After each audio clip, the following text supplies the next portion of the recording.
so pretty. I really love these.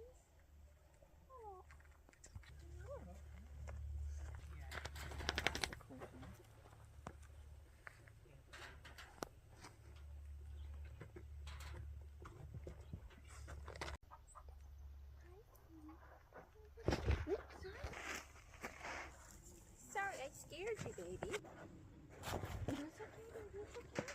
She's lived here her whole life, and so she's always, you know, I don't know, maybe it's because that there's been guests coming all the time, and she doesn't know, so there's like a lot of strangers. So they won't let anybody in LA. It's like the La Brea Tar Pits, they call it. Right. Yeah. Yeah. And I volunteered there.